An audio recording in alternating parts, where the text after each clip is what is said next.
সকলকে নমস্কার। সকলকে নমস্কার জনাইছো। কি খবর আপোনালোকৰ? ভালে আছে? জয় আই অসম, জয় আই অসম, জয় আই অসম।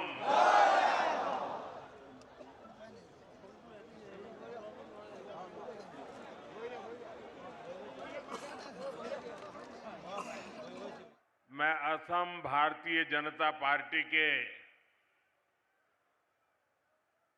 सभी कार्यकर्ताओं का हृदय से बहुत बहुत अभिवादन करता हूं, अभिनंदन करता हूं।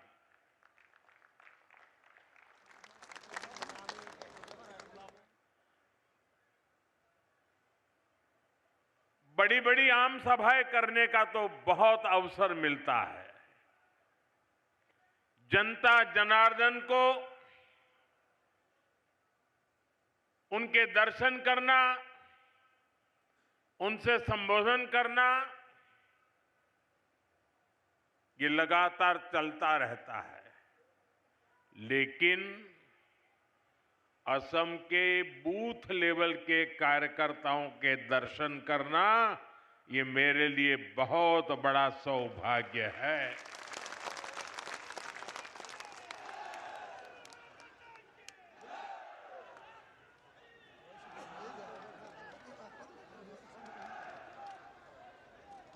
आज भारतीय जनता पार्टी जहां पहुंची है,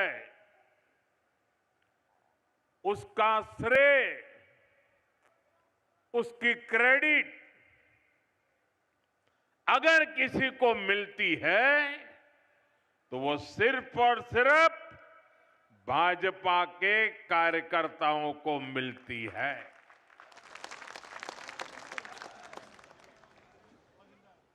हमारा विश्वास संगठन में है।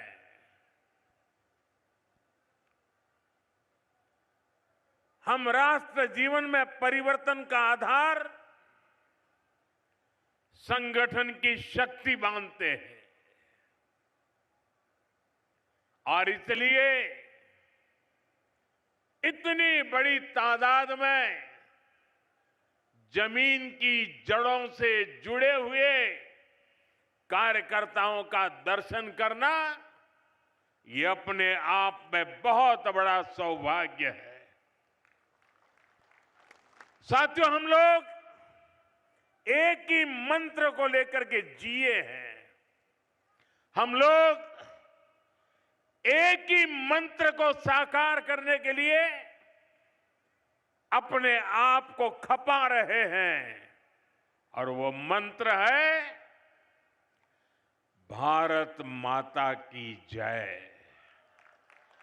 दोनों मुट्ठी बंद करके पूरी ताकत से मेरे साथ बोलिए, भारत माता की, भारत माता की, भारत माता की, वंदे वंदे वंदे। यहां इस विशाल कार्यकर्ता सम्मेलन में आए हुए भाजपा के हर एक कार्यकर्ता का मैं हृदय से स्वागत करता हूं, अभिनंदन करता हूं। भाजपा में रहते हुए आपने मां भारती की सेवा को, जनता की सेवा को अपना धर्म बनाया है। आप सभी भाजपा कार्यकर्ता ही भाजपा की प्राणवायु है, ऑक्सीजन है। भाजपा का कार्यकर्ता परिश्रम की पराकाष्ठा करता है और उसके कारण भारतीय जनता पार्टी आगे बढ़ती है। साथियों, मैं गर्व से कहता हूं,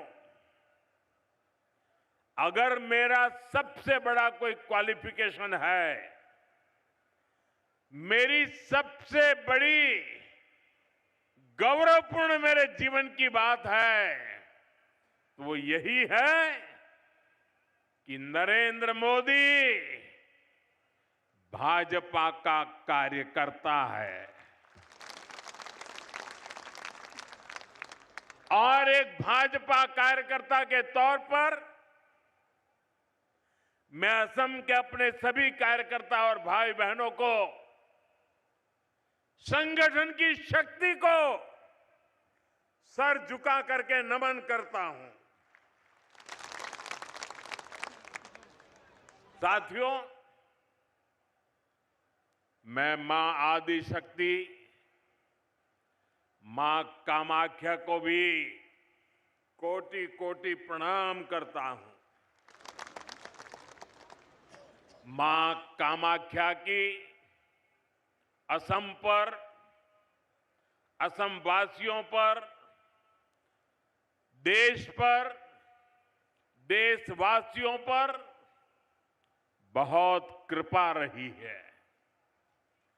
उनके आशीर्वाद से असम ने राष्ट्र रक्षा और देश की स्वतंत्रता, देश की संस्कृति को आगे बढ़ाने वाली अनेक संतानें दी हैं। ऐसी ही एक महान संतान कविंद्र पुरकायस्थ जी को मैं आज प्रणाम करता हूं। उन्होंने अपना पूरा जीवन असम और समाज की सेवा के लिए समर्पित किया। इसी योगदान को नमन करते हुए बीजेपी एनडीए सरकार को उन्हें पद्म पुरस्कार से सम्मानित करने का सौभाग्य मिला है। वर्ष 2014 के बाद नॉर्थ ईस्ट के 125 से अधिक महान व्यक्तित्वों को पद्म पुरस्कार मिले हैं। 125 से अधिक। ये दिखाता है कि असम की धरती का, नॉर्थ ईस्ट की धरती का सामर्थ्य कितना बड़ा है। नॉर्थ ईस्ट का यही सामर्थ्य अब विकसित भारत का बहुत बड़ा आधार है। साथियों, कुछ दिन पहले ही देश का बजट आया है। बजट के बाद असम का, नॉर्थ ईस्ट का मेरा ये पहला दौरा है। जिस नॉर्थ ईस्ट को कांग्रेस ने हमेशा नजरअंदाज किया, हम उस नॉर्थ ईस्ट की भक्ति भाव से सेवा कर रहे हैं। नॉर्थ ईस्ट हमारे लिए अष्टलक्ष्मी है। इस वर्ष का बजट अष्टलक्ष्मी के लिए बीजेपी एनडीए के विजन को और मजबूती देने वाला है। बजट में बहुत अधिक फोकस नॉर्थ ईस्ट को आर्थिक रूप से आत्मनिर्भर बनाने पर है। इस साल असम को टैक्स की हिस्सेदारी के रूप में लगभग 50,000 करोड़ रुपए मिलने वाले हैं। साथियों, कांग्रेस सरकार के समय असम को कैसे पाई पाई के लिए तरस कर रखा जाता था।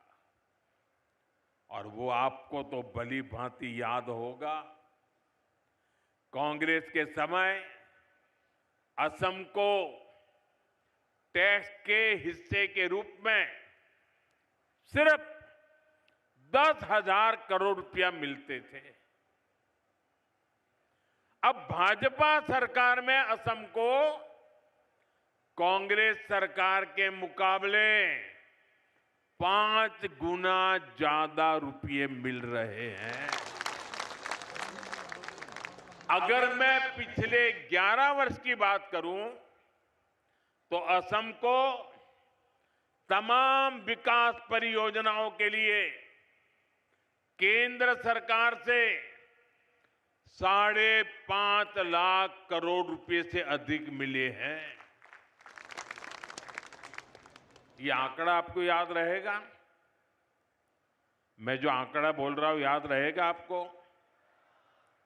फिर से एक बार बोलता हूं, केंद्र सरकार से 5.5 लाख करोड़ रुपए से अधिक मिले हैं।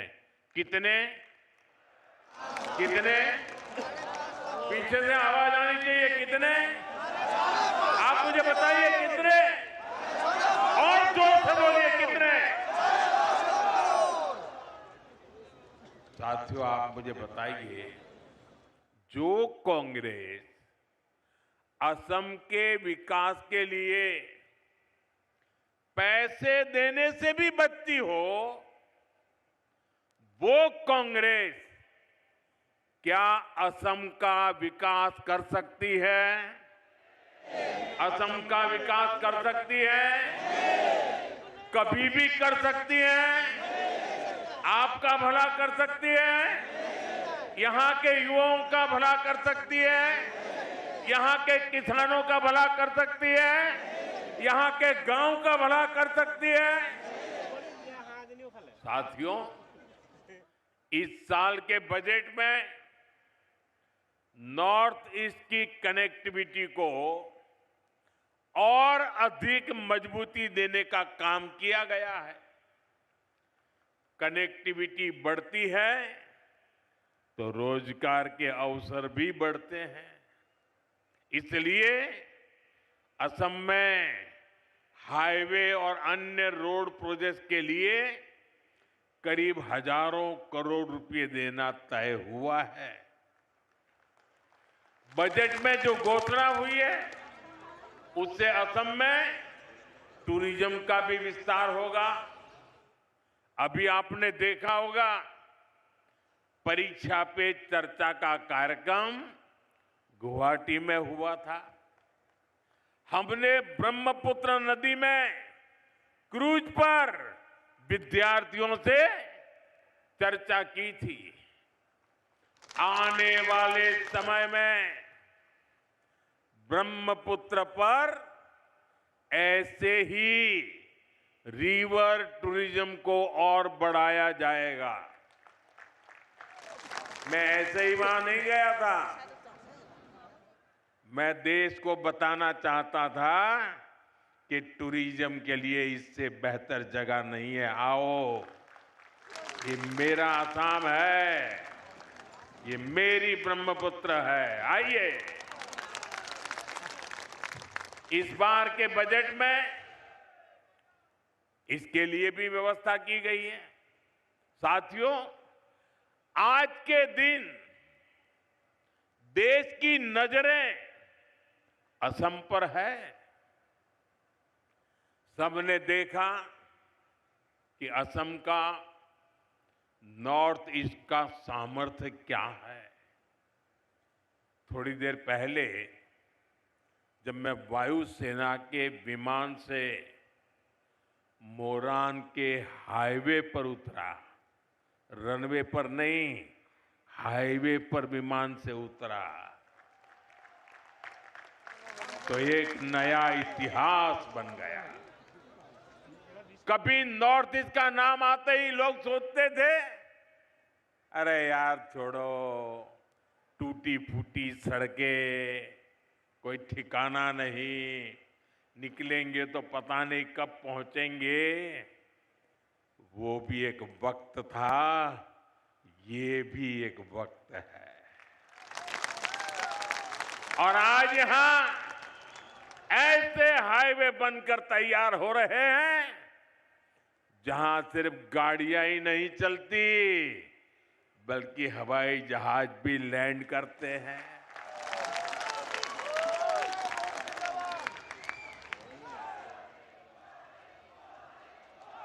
साथियों, आप मुझे बता दीजिए,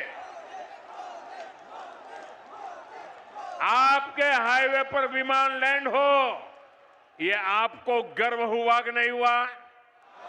गर्व हुआ कि नहीं हुआ? तो जरा अपना मोबाइल निकालिए और फ्लैश लाइट कीजिए। आपको गर्व हुआ है ना? मोबाइल फोन निकालिए और फ्लैश लाइट कीजिए सबके साथ, दूर दूर तक। ये गर्व की पल है। ये असम का बदलता हुआ मिजाज है। हाथ बराबर ऊपर करके दिखाइए।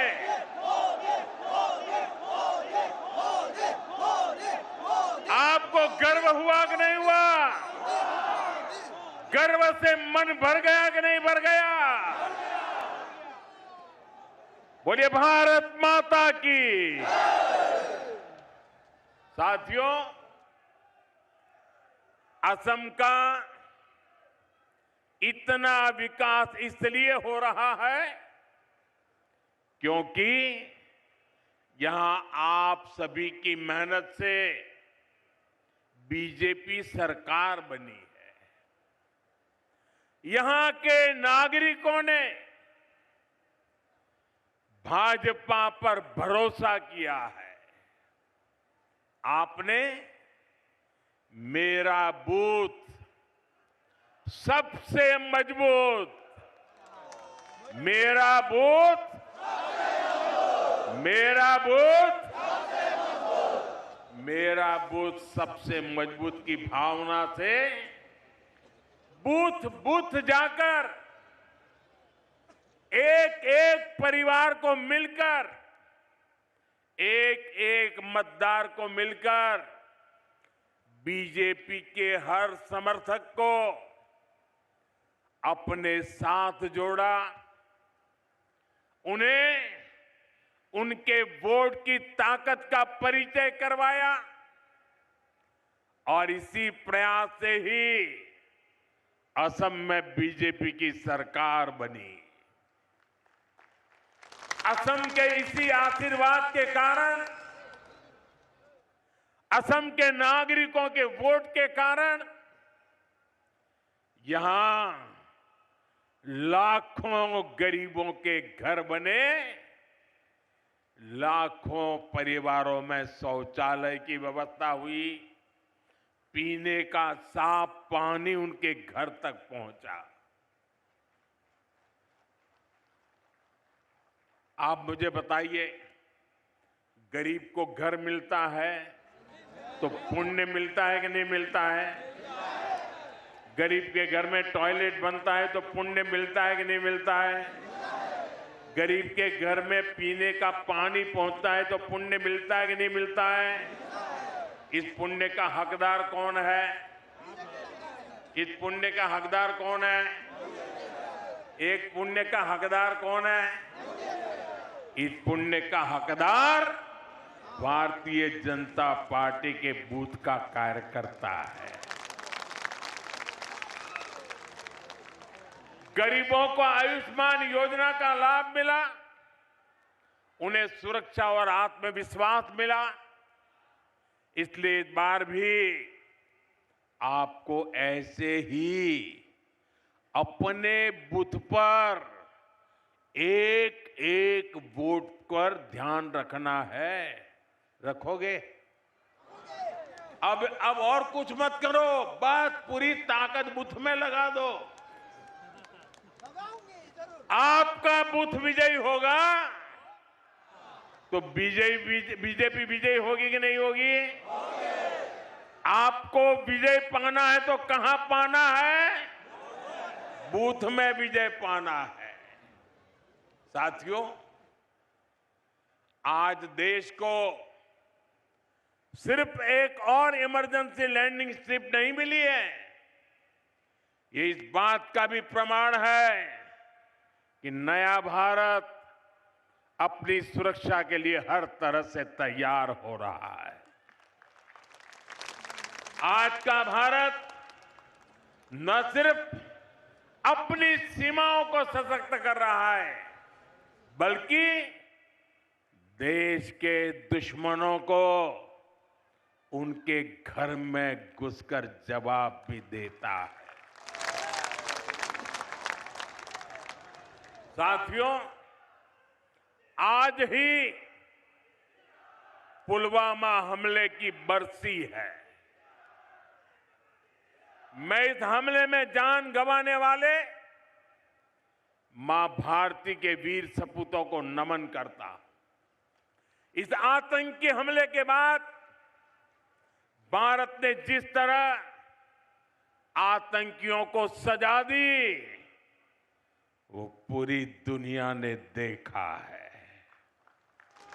और कुछ लोग तो आज भी कांप रहे हैं। अभी आपने भारत की ये शक्ति ऑपरेशन सिंदूर में भी देखी है। लेकिन साथियों, मैं आपसे जानना चाहता हूं, क्या कभी कांग्रेस से हम देश हित के लिए इतनी हिम्मत के साथ फैसले करने की ताकत थी क्या?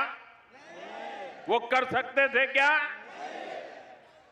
वो ज्यादा से ज्यादा बयान दे सकते हैं, वो कुछ नहीं कर सकते।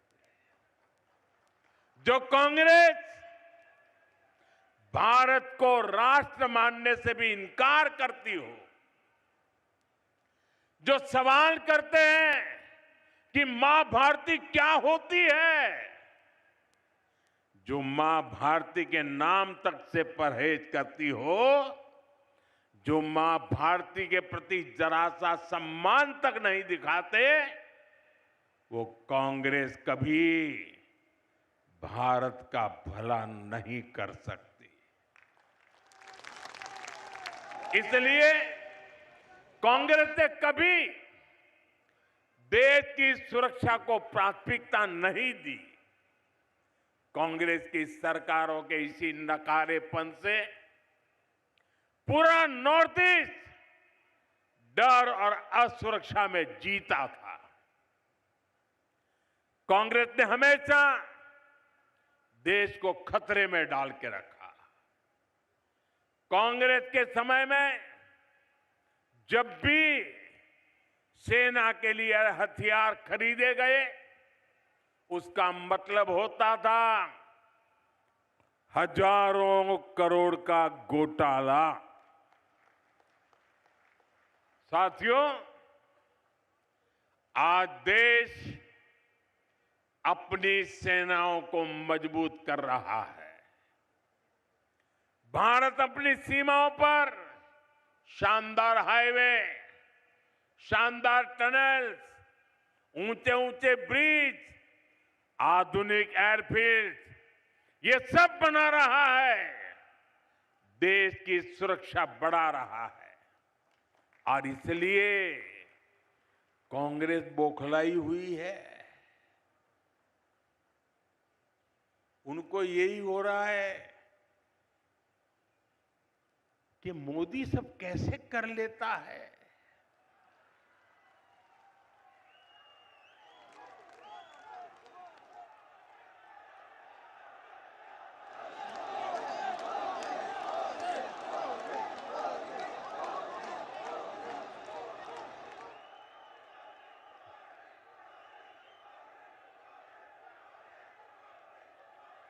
उन बेचारों को नींद नहीं आती, नींद नहीं आती। और जब नींद नहीं आती है तो दिन में कुछ भी बोलते रहते हैं।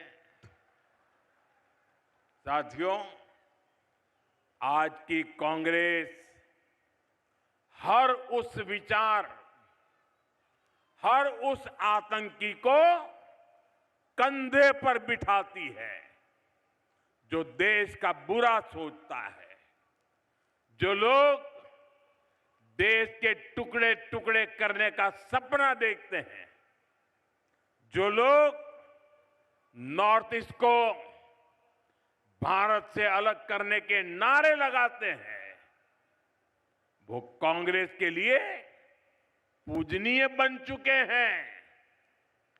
आजादी के समय मुस्लिम लीग ने देश का बंटवारा कराया। अब आज की कांग्रेस मुस्लिम लीगी माओवादी कांग्रेस बनकर फिर देश बांटने में जुट गई है। ये एमएमसी है, माओवादी मुस्लिम लीगी कांग्रेस। और इसलिए आपको कांग्रेस से सावधान रहना है और असम की जनता को भी सावधान करना है। साथियों, यहां जो नौजवान है, जो अभी 20-25 वर्ष के हैं, उन्हें कांग्रेस का कुशासन शायद पता नहीं होगा, याद नहीं होगा। कांग्रेस की सरकारें चाहे असम में रही हो या फिर दिल्ली में, उन्होंने असम को अपने हाल पर छोड़ दिया था। आज जब मैं यहां ब्रह्मपुत्र के तट पर खड़ा हूं तो इस महान नदी का ही उदाहरण देता हूं। असम के विकास में, असम के लोगों के जीवन को आसान बनाने में ब्रह्मपुत्र की बहुत बड़ी भूमिका है। लेकिन कांग्रेस के 70 साल के शासन में ब्रह्मपुत्र को पार करना हमेशा बड़ी चुनौती रहा। आजादी के बाद से लेकर 2014 तक, और उनके तो प्रधानमंत्री यहां से चुन करके गए थे, यानी लगभग 7 दशक में कांग्रेस सरकारों ने ब्रह्मपुत्र पर सिर्फ 3 पुल बनवाए थे। इतने दशकों में कितने पुल? कितने? आप कल्पना कर सकते हैं कि इतनी विशाल नदी और असम की इतनी बड़ी जनसंख्या को जीवन देने वाली नदी पर सिर्फ 3 पुल बने थे। क्या ऐसी हालत में असम तेज विकास संभव था क्या? तेज विकास संभव था क्या? मेरे कार्यकर्ता साथियों, 2014 में आपकी मेहनत का परिणाम था कि मुझे भारत सरकार में देश की सेवा का अवसर मिला। और उसके बाद 2-3 साल बाद आप सभी भाजपा कार्यकर्ताओं ने यहां डबल इंजन सरकार बनाई। और इसका नतीजा क्या हुआ?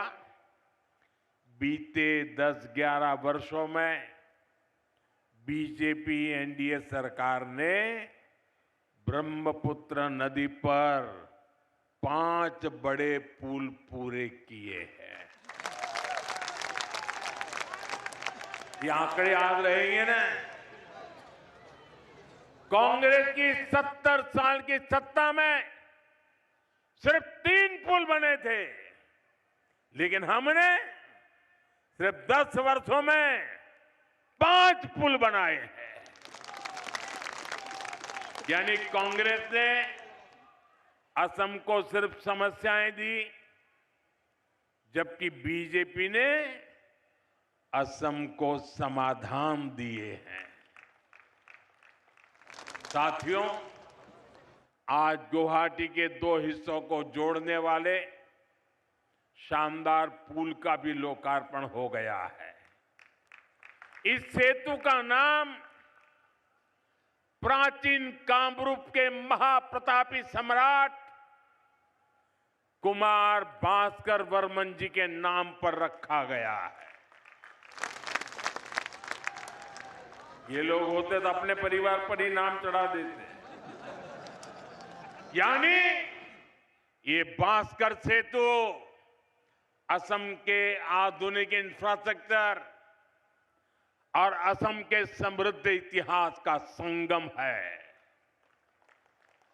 ये इस बात का प्रमाण है कि बीजेपी तेज विकास करती है और विरासत को भी आगे बढ़ाती है। साथियों, इस नए सेतु के बनने से गुवाहाटी देश का एक बड़ा ग्रोथ सेंटर बनने की दिशा में आगे बढ़ेगा। 6 लेन के इस ब्रिज से नौजवान हो या बुजुर्ग, किसान हो या उद्यमी, सबको फायदा होगा। और मैं आपको एक और बात बता दूं, यहां अभी ऐसे कई सारे पुलों पर काम चल रहा है। जब ये सभी तैयार हो जाएंगे तो असम और नॉर्थ ईस्ट के विकास को बहुत तेज गति मिलने वाली है। भाइयों और बहनों, कांग्रेस के दशकों के कुशासन की सबसे बड़ी वजह रही है कांग्रेस की तुष्टीकरण की राजनीति, वोट बैंक पॉलिटिक्स। कांग्रेस ने असम को हमेशा वोट के चश्मे से ही देखा। कांग्रेस ने हर वो काम किया जिससे तुष्टीकरण को बढ़ावा मिले और हर वो काम रोका जिससे असम का विकास हो।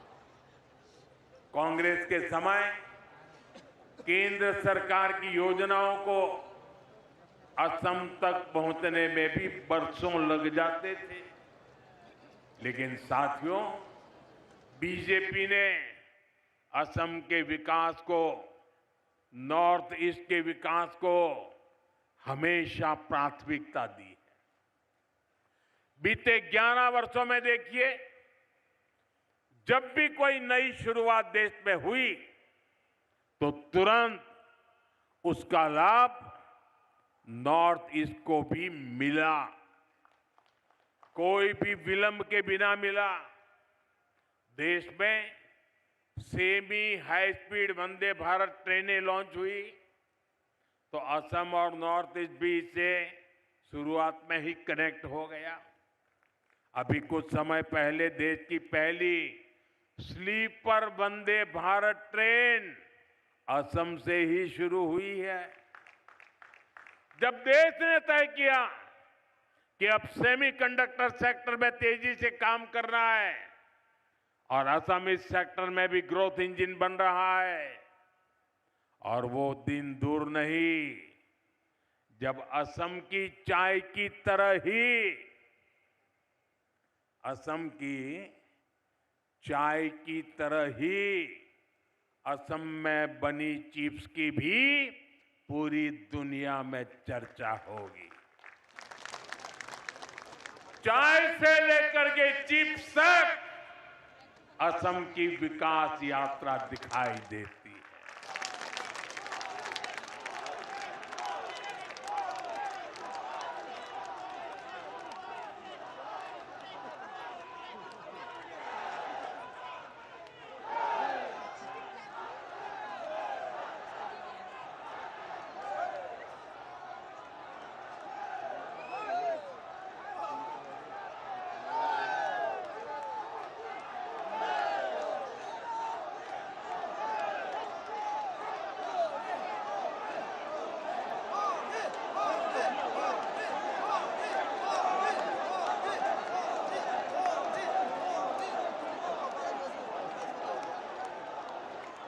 साथियों, असम का ये प्यार मैं कैसे भूल सकता हूं।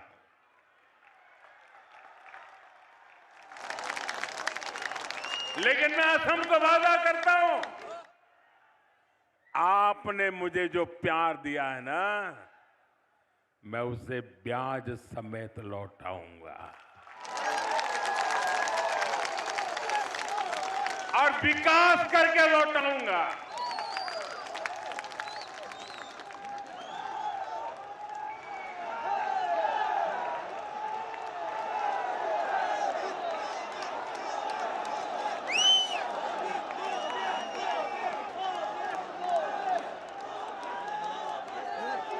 साथियों, मैं आपको डिजिटल कनेक्टिविटी का भी उदाहरण दूंगा। आप देखिए, कांग्रेस के समय में 3G और 4G टेक्नोलॉजी आई, ये 2G के घोटाले भी आए, लेकिन नॉर्थ ईस्ट तक, असम तक उसे तेजी से पहुंचाने के लिए कांग्रेस ने मेहनत ही नहीं की।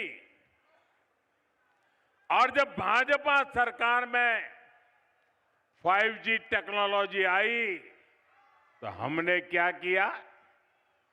हमने इस टेक्नोलॉजी को पूरे असम में, पूरे नॉर्थ ईस्ट में गांव-गांव तक पहुंचाने के लिए काम किया। इस सैचुरेशन अप्रोच के कारण आज गुवाहाटी के युवाओं को हाई स्पीड इंटरनेट का लाभ मिल रहा है। और जब असम में NIC डेटा सेंटर की भी शुरुआत हुई है, ये डेटा सेंटर यहां के नौजवानों को बहुत बड़ा लाभ देने वाला है। साथियों, एक और उदाहरण स्वास्थ्य सेवाओं का भी है। कांग्रेस ने दशकों तक एम्स के विस्तार पर ध्यान नहीं दिया। जब अटल जी की सरकार बनी तो एम्स की संख्या बढ़ाई गई। इसके बावजूद हालत ये थी कि 2014 में देश में सिर्फ 6 एम्स थी। आपने 2014 में मोदी को देश की सेवा का अवसर दिया और आज देश में एम्स की संख्या बढ़कर 20 से ज्यादा हो चुकी है। बीजेपी सरकार ने एम्स गुवाहाटी का भी निर्माण किया है। इसके अलावा असम में कई मेडिकल कॉलेज और कैंसर हॉस्पिटल भी खोले गए हैं। और कल ही हमने PM राहत स्कीम को भी मंजूरी दी है। देश के किसी भी हिस्से में अगर कोई भी व्यक्ति किसी दुर्घटना में घायल होता है तो केंद्र की सरकार की ओर से उसका 1.5 लाख रुपए तक का इलाज मुफ्त में कराया जाएगा। एक्सीडेंट के बाद तुरंत मदद मिलने से जान बच जाती है। साथियों, यहां आए भाजपा कार्यकर्ताओं में बड़ी संख्या में मेरे युवा बेटे बेटियां की है। आप याद रखिए, देश में जब मैनेजमेंट और उच्च शिक्षा की बात होती थी तो असम और नॉर्थ ईस्ट के युवाओं के पास सिर्फ पलायन का ही विकल्प होता था। लेकिन आज देखिए, IIM पालसबारी का नया कैंपस शुरू हो चुका है। IIT गुवाहाटी का भी आधुनिकीकरण हो रहा है। इसके अलावा असम में IRI, इसकी भी स्थापना की गई है। ये संस्थान असम में नई टेक्नोलॉजी लीडर्स को तैयार करेंगे। साथियों, आज केंद्र की बीजेपी NDA सरकार देश के छोटे छोटे शहरों में इलेक्ट्रिक बसों का जाल बिछा रही है। आज ही मुझे गुवाहाटी में 100 इलेक्ट्रिक बसों को हरी झंडी दिखाने का अवसर मिला। इस वर्ष के बजट में भी पूर्वोदय स्कीम के तहत 4000 इलेक्ट्रिक बसों की घोषणा की गई है। इससे आने वाले समय में बहुत बड़ी संख्या में असम को भी इलेक्ट्रिक बसें मिलने वाली है। साथियों, कांग्रेस ने असम के साथ एक और बहुत बड़ा अन्याय किया है।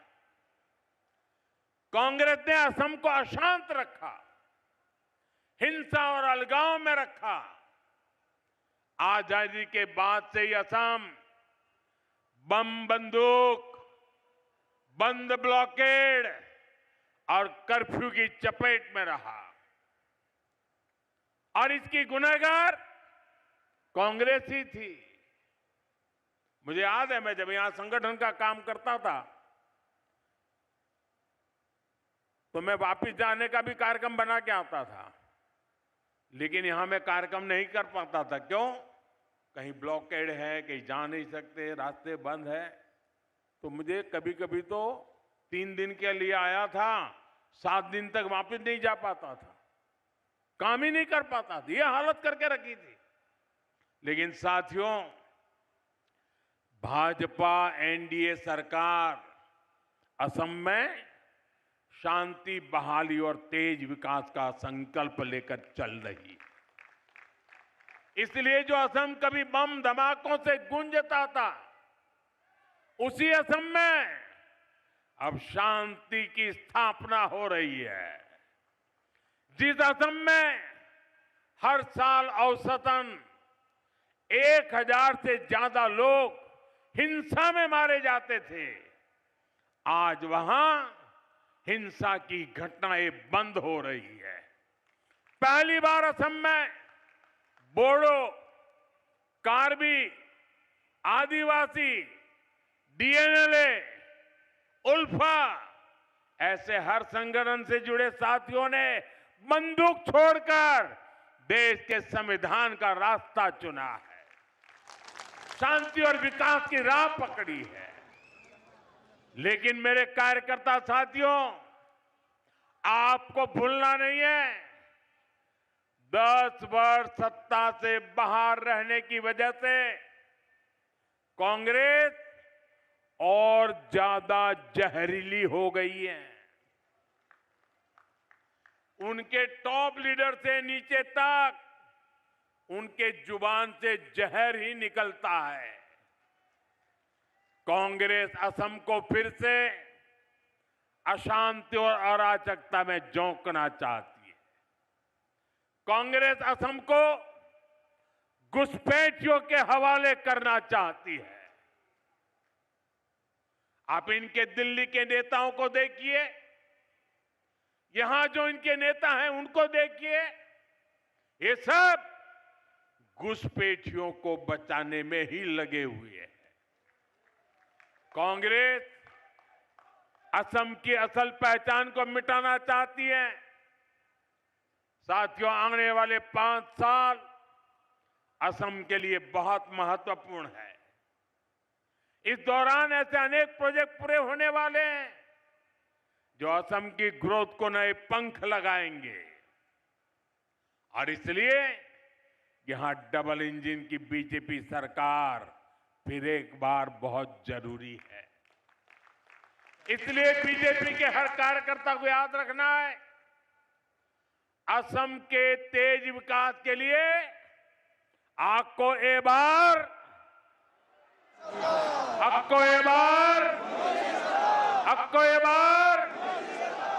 असम के युवाओं को रोजगार के लिए आपको एक बार असम की बेटियों को नए अवसरों के लिए आपको एक बार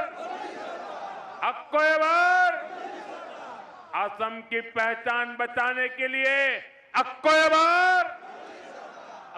बार साथियों, आज यहां आप सबका ये जोश देखकर असम की महाविजय का मेरा विश्वास और मजबूत हो गया है।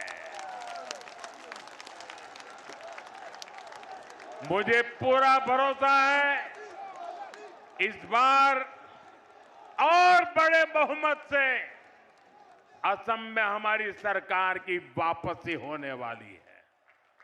लेकिन साथियों याद रखिएगा, हमें सिर्फ चुनाव ही नहीं जीतना है, हमें निरंतर असम के लोगों का मन भी जीतना है, उनका दिल भी जीतना है।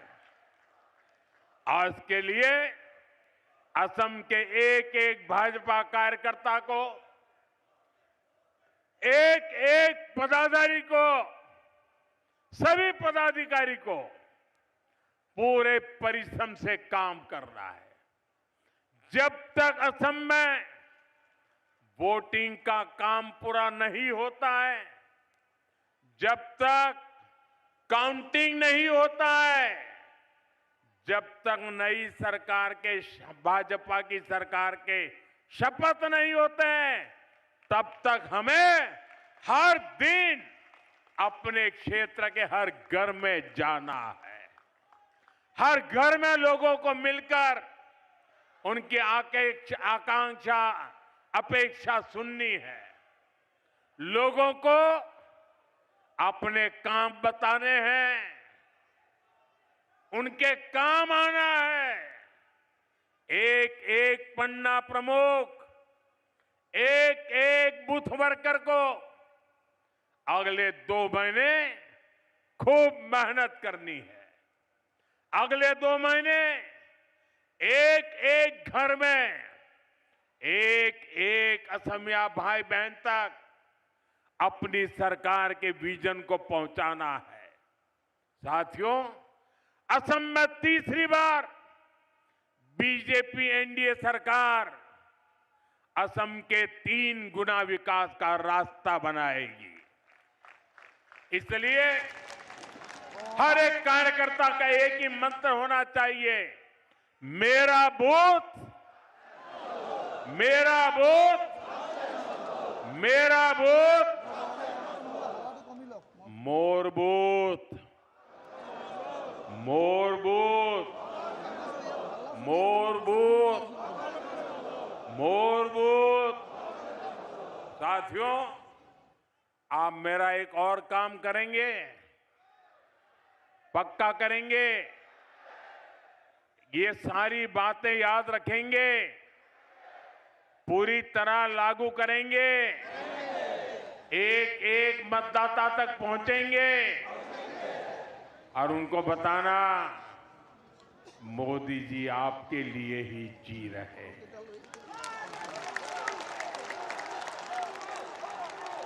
बताएंगे, बताएंगे। बोलिए भारत माता की, भारत माता की, भारत माता की। बहुत बहुत धन्यवाद।